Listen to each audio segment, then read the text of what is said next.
You, just you, building your app on base 44. Describe it.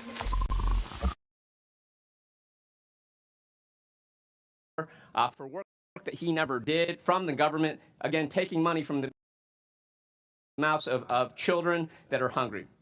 No, this hearing is not about welfare fraud. It's about placating Donald Trump. This committee is holding this hearing for the same reasons that it's ignoring the massive corruption we know that Donald Trump is engaged in his family, soliciting bribes from foreign governments and private companies in exchange for regulatory favor, for the same reason that Republicans are protecting pedophiles right now, and that the DOJ is right now actively deleting Epstein files while we're at war with Iran. It's why they ignore their oath to support and defend the Constitution of the United States. It's why we're holding hearings on this rather than on ICE abuses or the fact that Donald Trump just took us into war without even consulting with Congress, let alone getting our authorization for military use or force or actual declaration of war in direct contravention of the Constitution of the United States. But for those of us who care about taxpayer dollars, let's focus on that. This is horrible, but of course we have seen instead a different type of abuse of our taxpayer dollars. They've taken our taxpayer dollars and used them to fund abuses against our American people, as a number of our witnesses have aptly described. And I want to just point out that until the murder of Alex Preddy, not a single DHS or ICE agent accused of wrongdoing, witnessed or videotaped assaulting Americans was suspended, faced any disciplinary action. That doesn't happen with police. When my local law enforcement are accused of misconduct, certainly if they're videotaped shooting someone, they are subject to investigation. Maybe they're justified or not, but they're suspended, removed from duty. None of that has happened until the murder of Alex Preddy and the outrage around that. Now, Governor Walz, I want to just briefly ask you, what's the economic impact that the deployment of ICE in Minnesota has had over the past few months? Well, thank you, Congressman. I thank you for your characterization. I associate myself with you on fraud is horrific. It is corrosive. It hurts those people that are there, and taxpayers should demand accountability. And I think that's what we're trying to take. The issue, can you, again... What's the economic impact? I know business... Look, for us, we just had our economic numbers, and I would tell people that we have to balance the budget every year. Minnesota is strongly, we're AAA bond rated. That shows up good. It doesn't account for what happened over the last 3 months. And by estimates, the city of Minneapolis estimates they lost $200 million alone. And I remind people, you saw pictures of Minneapolis. This happened across the state. Near my hometown, Mankato, Minnesota, St. Peter, we saw a woman that was pulled over at gunpoint. Citizen. The chilling effect it had, businesses going under, especially immigrant-owned business, people who are here legally, citizens, starting businesses, were shut down. I'm just going to reclaim my time to make one final point here. I was at Minneapolis, had a chance to meet with you and others. I also met with a number of local police chiefs, and one of the things they told me, first, this is not the first time ICE has operated in Minnesota. But in the past, what is different about this time is that they did not coordinate, they did not tell anyone. And that resulted in a lot of 911 calls, because when you see masked men jumping out of vans, pulling people out, assaulting them, punching them in the head, as happens all the time with ICE agents. And by the way, that's not a matter of training. It's a matter of picking people who are predisposed to violence. That costs our local police quite a lot of money. It's one of the reasons I'm going to be introducing the Recoup Act, so that local jurisdictions are repaid for the funds that they expend due to ICE misconduct. With that, I yield back. Gentleman yields back. Before I recognize Ms. Boebert, Mr. Gill, I understand you have a UC. Yep, thank you, Mr. Chairman. I ask unanimous consent to enter into the record a letter from the America First Policy Institute dated March 3rd, 2026, which details widespread and rampant fraud in Minnesota. Without objection, ordered. Chair now recognizes Ms. Boebert from Colorado.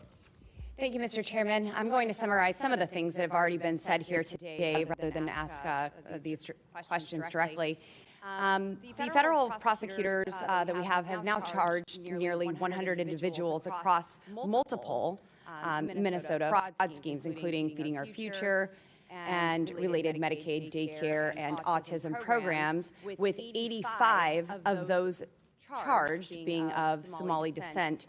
Governor Walz, your administration's Department of Education and Department of Human Services failed to act on multiple early fraud warnings about Feeding Our Future, allowing the theft of at least $250 million in federal child nutrition funds that were supposed to feed hungry kids during the COVID-19 pandemic. Governor Walz, I'd like to turn to the demographics and policy choices that enabled this. Since you took office, the Somali population in Minnesota has grown substantially. Recently, Fox 9 reported, the reporting puts the total over 107,000. Did your administration's soft on immigration policies, including expanded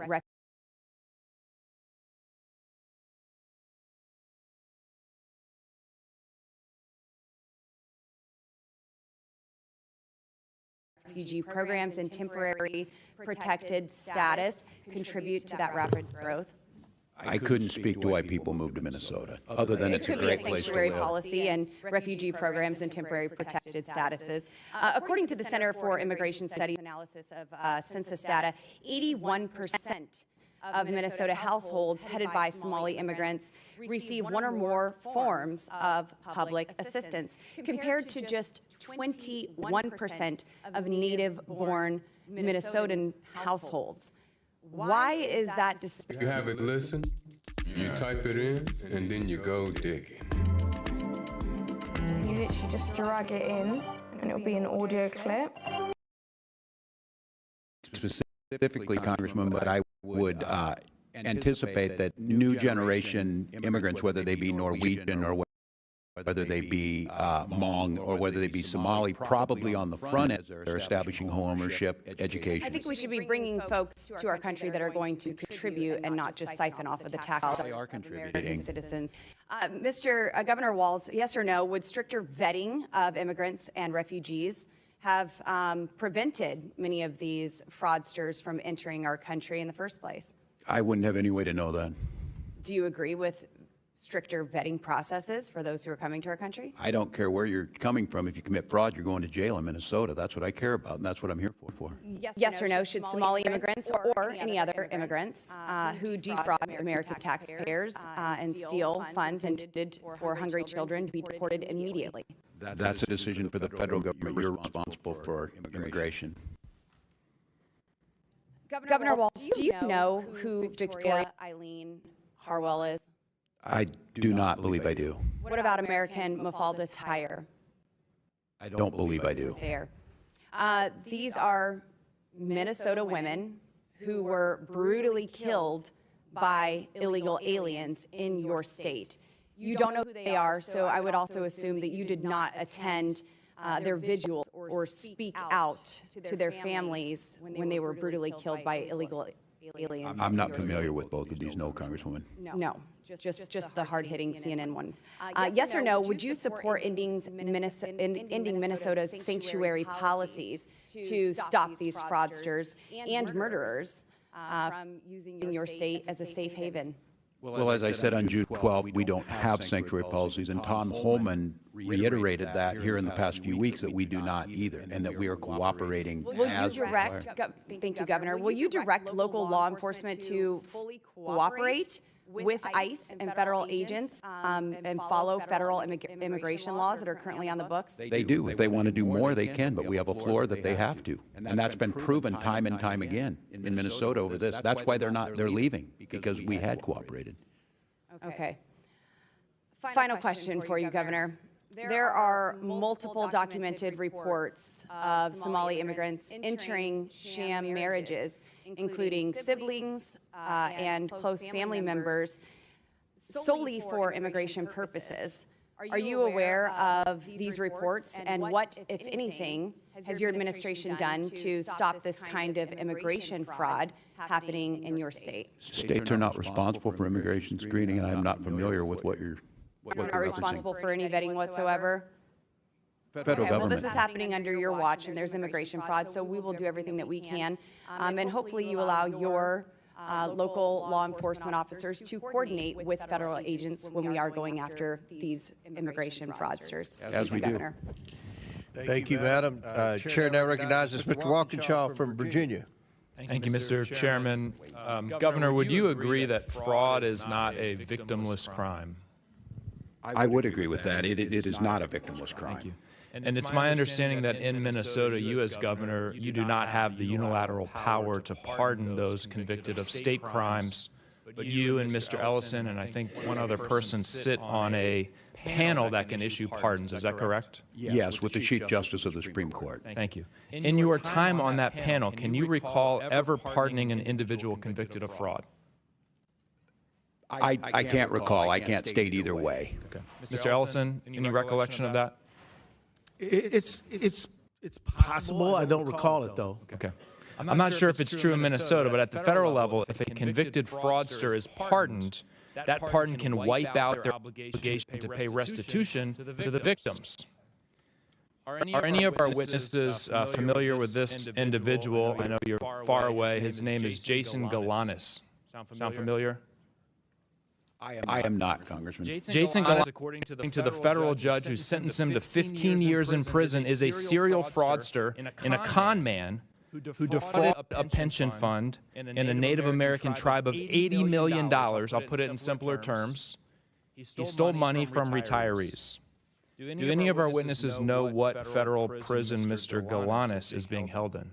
I do not, Congressman. He's not, because President Trump, our fraudster-in-chief, the namesake of the fraudulent Trump University, the fraudulent Trump Foundation, the fraudulent Trump Organization, pardoned him and relieved him of the requirement to pay restitution to his victims.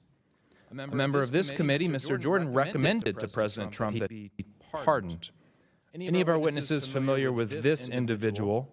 His name is Jeremy Hutchinson.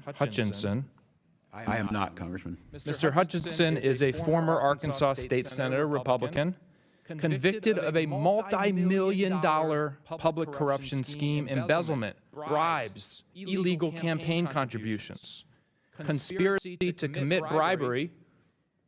Mr. Homan might know something about that. For passing legislation that benefited an orthodontist who was paying him off. President Trump's Department of Justice in his first term prosecuted him. A judge sentenced him to 8 years in prison and ordered him to pay $355,000 in restitution to his victims. Any of our witnesses know where Mr. Hutchinson is serving that sentence today? I have a guess. I have a guess, too. He's not serving a sentence because President Trump pardoned him, relieving him of his restitution obligation. A corrupt politician, prosecuted by Trump's Justice Department in the first term, pardoned by Trump in this term. Trump has pardoned fraudster after fraudster, denying victims, we talk victims, taxpayers, senior citizens, children, the restitution they deserve. $1.3 billion. That's the total that Trump's pardoned fraudsters have been relieved of paying their victims. The chairman called this hearing because he's concerned about fraud, about accountability. I share those concerns. But where is the hearing on the $1.3 billion Trump has relieved his pardoned fraudsters from paying their victims? Do those victims get a voice in this Congress? There's a lot of outrage today. Raised voices on both sides. Will we raise our voices on behalf of those who have been victimized by President Trump's pardoned fraudsters? Governor Walz, what signal would it send if you and Attorney General Ellison and the judge who sit on this panel were to pardon some of the fraudsters who have committed this fraud in Minnesota? What signal would that send? What impact could that have? Congressman, I believe it would send a signal that we don't take it seriously, because you have to put these people in jail, and they have to serve their lengthy sentences, and they have to do restitution. And just hypothetically here, if you were to pardon one of those individuals, how would you explain it to the victims of that fraud, the taxpayers across the country, those individuals who didn't get access to the social services they need because the money was stolen? How would you explain it to them? I don't believe it could. I don't think you could either. May I share, Congressman, that generally when people get any kind of pardon in Minnesota, they've done all their sentence. And Governor Walz is very careful to say, have you paid every penny you owe people?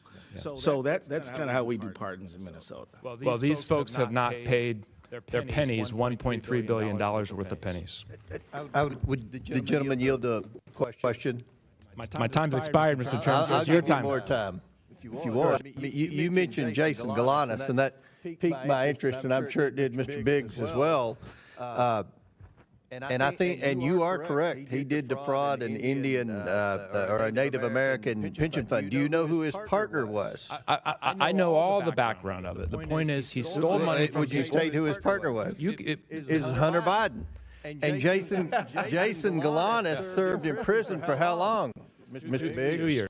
No, that's incorrect. No, he served in prison years. Many years. And they were equal partners, and Galanis blew the whistle during our Biden investigation, and he was raped. He was raped in prison right after that. So That's correct.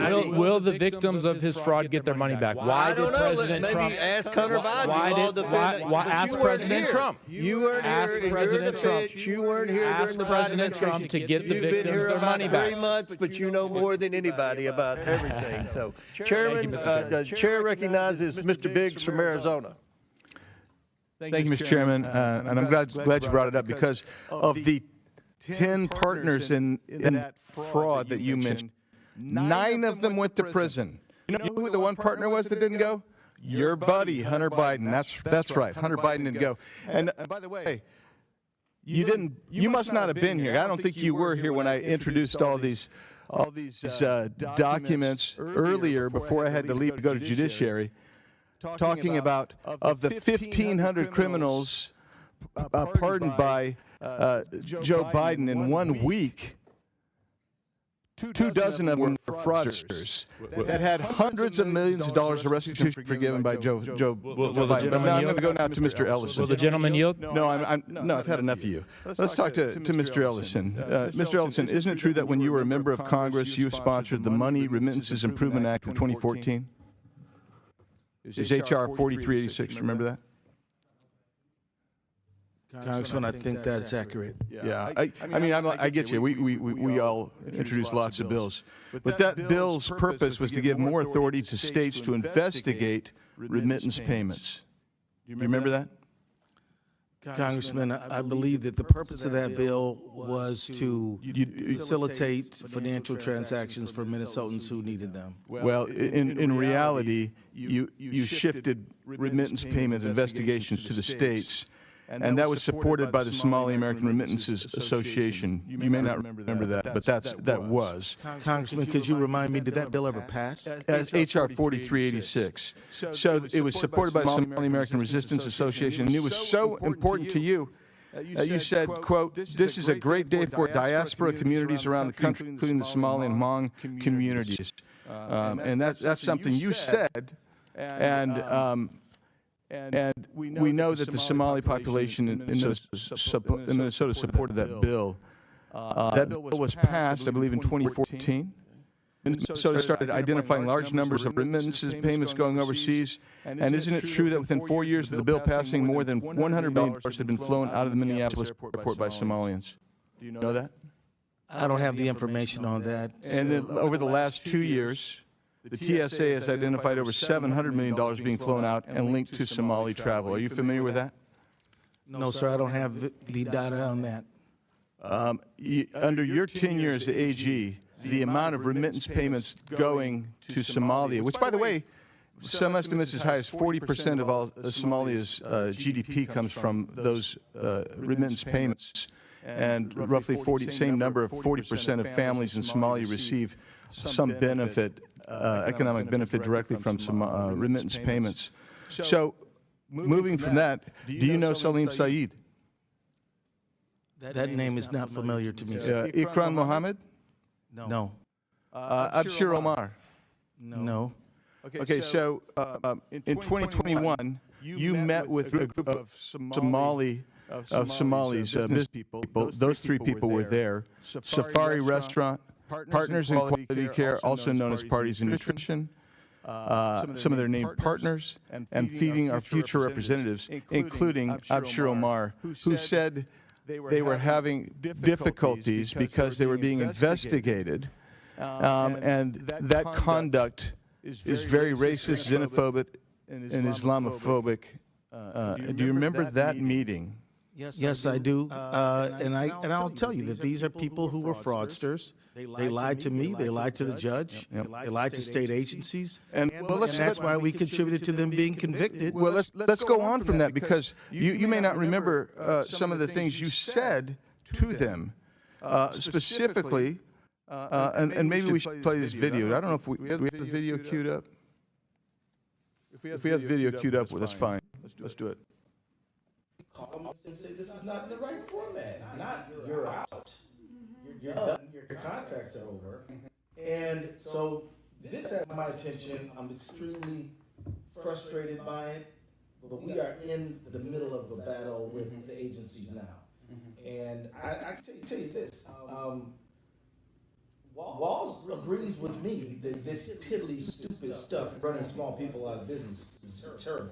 Because what you thought was terrible there was that these people were being investigated for fraud, and you later took $10,000 in campaign donations from these same individuals. Do you remember that?